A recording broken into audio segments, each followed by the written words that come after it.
میں نے چھوٹے چھوٹے یتیم پالے، پال کے بھتیجیوں کی شادی کی اسی اسٹیشن پر بھیک مانگ کے،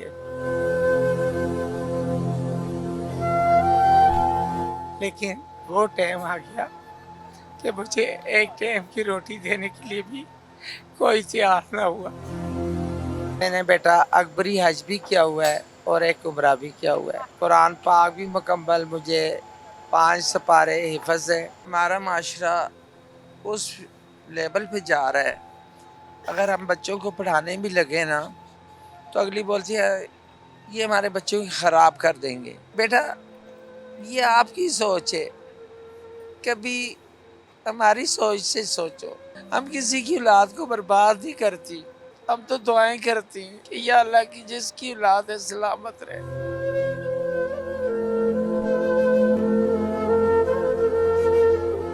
السلام علیکم، سنو ڈیجیٹل کے ساتھ میں ہوں اقرا آغا۔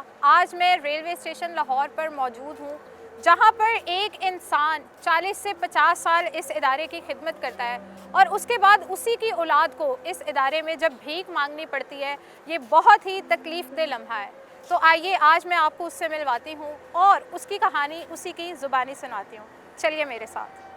اپنے ابو کے بارے میں آپ نے بتایا تھا کہ وہ یہاں پہ کام کرتے تھے ریلوے میں۔ پاکستان ریلوے یہیں اسٹیشن پہ پاکستان ریلوے کے اسٹیشن ماسٹر تھے اسٹیشن ماسٹر تھے جی، لاہور میں۔ لاہور اسی اسٹیشن پر جہاں پر میں ابھی انٹرویو دے رہی ہوں۔ تو ستارہ مجھے یہ بتائیں کہ اس اسٹیشن پہ آتے آپ کو کتنا عرصہ ہو گیا ہے؟ مجھے 28 ایئرس؟ جی 28 سال سے آپ ادھر آ رہی ہیں؟ ہاں جی بیٹا، اپنے پاپا کے ٹائم کی۔ اپنے بابا کے ٹائم کی آپ ادھر آتی ہیں، تو آپ کے بابا آپ کو دیکھتے تھے ادھر بھیک مانگتے ہوئے؟ اور نہیں، اس ٹائم میں نے یہ کام اس ٹائم نہیں کرتی تھی؟ اس ٹائم کیا کرتی تھی آ کے؟ بس اپنے پاپا سے مستی کر کے پیسے لے کے چلی جاتی تھی۔ So sweet. اچھا، تو بابا کو فوت ہوئے کتنا ٹائم ہو گیا؟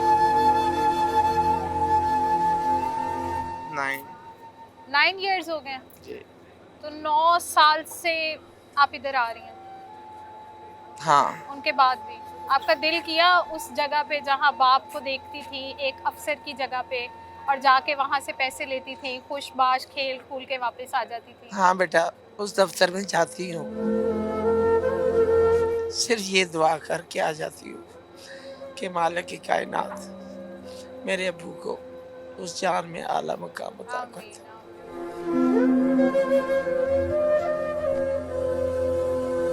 تو آپ کے ابو جیسے سابقہ اسٹیشن ماسٹر تھے یہاں پہ، تو آپ ان کی جگہ پہ کیوں نہیں آئی؟ مطلب آپ کسی بھی اسکیل سے جاب سٹارٹ کر سکتی تھی۔ میرے والد 5 وقت کے نمازی تھے، میں نہیں چاہتی تھی کہ میری وجہ سے میرے ابو کی عزت خراب ہو، لیکن اس ٹائم کی اگر یہ چیز میں برداشت کر لیتی، لیکن آج کی میں ذلت برداشت نہ کرتی۔ میں نے چھوٹے چھوٹے یتیم پالے، پال کے بھتیجیوں کی شادی کی اسی اسٹیشن پر بھیک مانگ کے، لیکن وہ ٹائم آ گیا کہ مجھے ایک ٹائم کی روٹی دینے کے لیے بھی کوئی تیار نہ ہوا۔ میں انسانیت کے رشتے سے سب سے یہی میسج کر دیتی ہوں کہ خدا را جو لوگ خواجہ صاحب ویسے بنے ہوئے ہیں، اپنے آپ کو سنبھالیں اور اللہ کی ذات سے معافی مانگیں کہ اللہ پاک یہ روح نہ ڈالنا، یہ روح اگر جس گھر میں ہے وہ وہی جانتا ہے، یہ اوپر والا جانتا ہے۔ دوسرے ایک بات میں اور کہتی جا رہی ہوں اپنی پیاری سی بیٹی کو کہ میں نے بیٹا اکبری حج بھی کیا ہوا ہے اور ایک عمرہ بھی کیا ہوا ہے، ماشاءاللہ۔ تو قرآن پاک بھی مکمل مجھے 5 سپارے حفظ ہے، جنازہ آیتیں کلمے سب چیز آتی ہے۔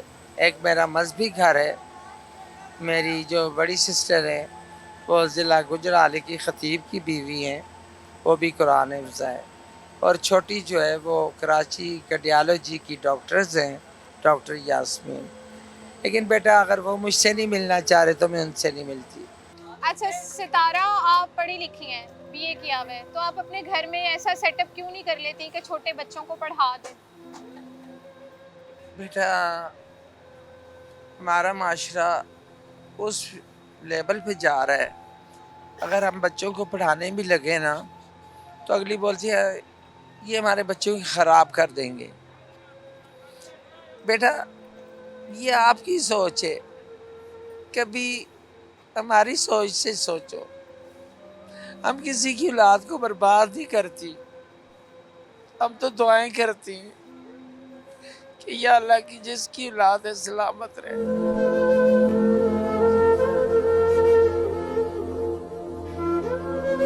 ہم بے اولاد سے ہی، سب یہ اولاد تو ہماری ہے، پھر پتہ نہیں کیوں نہیں ہمارے پاس ٹریس ہوتا ہے، کیوں نہیں کرتے. مجھے یہ بتائیں اب آپ کی فیملی میں کوئی آپ سے نہیں ملتا؟ صرف ایک بڑی بہن ملتی ہے. بڑی بہن ملتی ہے، اس کے بچے ہیں؟ بچے ہونے نہ ہونے کے برابر ہیں، وہ بھی نفرت کرتے ہیں. وہ بھی آپ سے نفرت کرتے ہیں؟ میں صرف اتنا جانتی ہوں کہ میں مانگتی تو اس کی رب کی ذات سے ہوں. میں جب بھی کام پر آتی ہوں صرف اتنا بولتی ہوں کہ اے مالک میں تیرا نام لے کے جا رہی ہوں، میں پاک صاف حالت میں جا رہی ہوں، مجھے پاک صاف حالت میں لے کے آنا، میری عزت اور شرم اور پردہ رکھنا.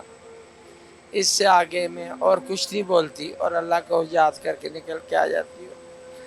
دوسری بات بیٹا، میرا بائی پاس ہوا ہے، شوگر ہے، بلڈ پریشر ہے، یوریسیٹ ہے اور کڈنیز پین ہے، جس کے لیے میری میڈیسن بڑی مشکل سے پوری ہوتی ہے، جو مجھے کسی کی محنتیں بھی کرنی پڑ جاتی ہے.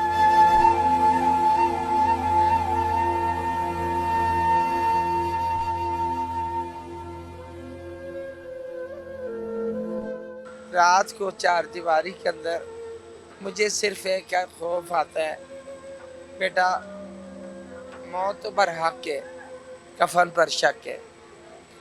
لیکن میں اتنا جانتی ہوں کہ میری اللہ پاک سے یہ دعا ہے کہ اے مالک ایسا کوئی وسیلہ پیدا کر دینا جو میری نظر بڑی مشکل ہوتی ہے، اس میں اگر مجھے پانی کی طلب ہو تو کوئی پانی تو میرے منہ میں ڈال دے.